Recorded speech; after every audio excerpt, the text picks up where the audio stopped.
I have recorded this like 9 times and Piper keeps interrupting me. So she's gonna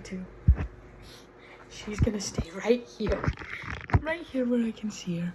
She keeps scratching things and making loud noises. Okay, I'm presenting on Little Women by Marc Adamo. This opera is based on Louisa May Alcott's novel Little Women and Good Wives. Good Wives is the second novel to Little Women. The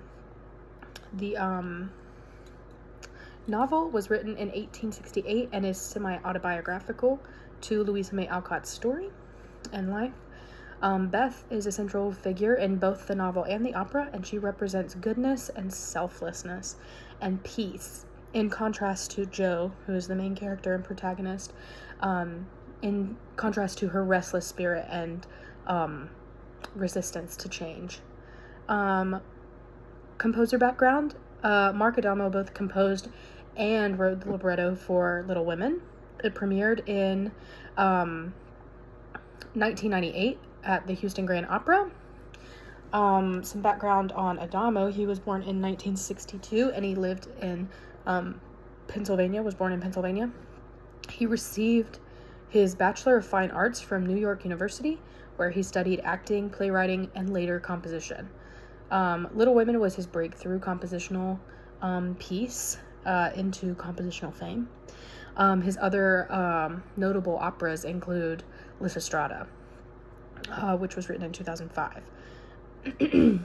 Adamo states that he has a personal connection to the literary work and crafted each character's musical style around their emotional essence. Adamo's musical style is lyrical but contemporary. In my musical example, Have Peace, Jo, it incorporates both tonal and atonal sections.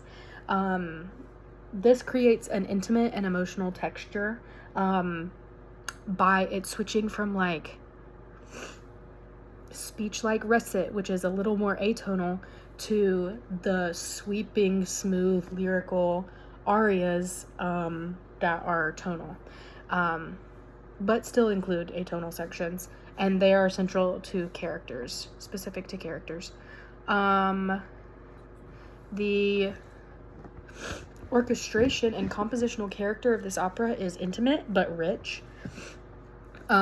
During the mid-1990s, when this was being written, there was a focus on telling intimate, deep, and moving stories from American literature, and that can definitely be seen here.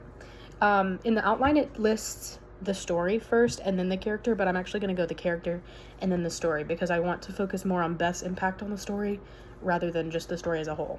So I'm going to first give you the character. Beth is 19 to 20 years old and is played with a childlike innocence, but is wise and resilient, and I would say is the spiritual connection throughout the entire opera. She represents like groundedness in like faith and understanding. Some of her characteristics are gentle and selfless and nurturing. She is emotionally intuitive and empathetic. She faces hardships and trials, but with a quiet and graceful determination and strength. I really like how that's written. Quiet determination. She finds comfort in the simple joys of life, and willingly accepts the little and short life that she has. Musically, we can see her outlook on life is peaceful and serene based off of her orchestral accompaniment that follows her vocal line. Beth is especially close to Jo, who serves as her confidant. Her death deeply affects Jo, and her death is the emotional climax of the opera. Her big do is to bring peace and love to those around her. And in her final scene, her motivation is to comfort Jo and to help Jo let her go, and help Jo understand change. Beth does not have a traditional character arc. She's kind of static in her action, and in her story, but her character is the catalyst in other people's, like Joe's, character arcs. Like, Joe's acceptance of change is completely reliant on Beth dying and Beth telling Joe that it's okay. Beth sees the world through a crystal clear lens, realistic lens. She knows that she's dying and she accepts her fate, but she is joyful and peaceful. While she is realistic, she is deeply compassionate and full of love for those around her. Her realism is seen through her acceptance of fate, but her hope for the future, and her future would be her entrance into heaven, which is that spiritual tie. Her music, Adamo treats the melody of Beth as more lyrical and tonal than that of like Meg and Amy, specifically Amy.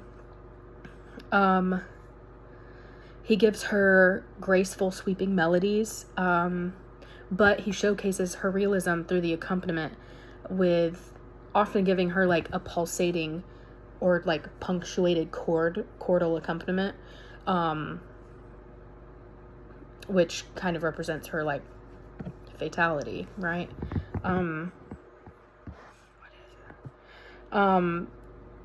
Beth's vocal line is often sustained and smooth, reflecting her serenity and grace. Her accompaniments are often lighter in texture, reflecting her stillness and her grace. The colors are warm, and I put bittersweet because she's often like written as having this tonal melody, but there will be some atonal moments within the accompaniment. And I think that represents her understanding, but I feel like the orchestration is like what's happening in the scene and like how we are looking in on it, and that is heart-wrenching and sad and like upsetting. So bittersweet is what I said. Her melodies often are stepwise, and I'm gonna skip ahead because I'm running out of time. I wanted to focus on in Have Peace, Joe, Beth's melodies on the lyrics "Things Change, Joe" reflect the melody of the aria with the same name, which is Meg's aria, where she says "Things change, Joe," and she's like fiery and has an excitable harshness, because that's Meg's character, is realism and like actuality, but it's not as comforting as Beth is. Beth sings this line with, it's atonal here. When Beth sings this melody, it has more empathy and compassion than Meg, but the accompaniment reflects the accompaniment of Joe. Whenever Joe is singing, there's more of a, a determination. And here we hear that as well. So kind of tying in two other sisters within this one line, I think is really, really cool and notable. Okay, so as far as the story, it's Little Women. So the setting of the opera and novel is just after and during the American Civil War in Concord, Massachusetts. It centers around the March family, consisting of 4 sisters and their mother. Their family is emotionally rich and close-knit. They are financially modest, and the political landscape of the country underscores the already loss-driven and emotionally complex storyline. But it does focus mainly on the domestic and personal lives of the sisters. The characters are Jo, who is a mezzo-soprano. She's the protagonist and is ambitious and determined. And her relationship with Beth is the emotional tie of the opera and like heart of the opera.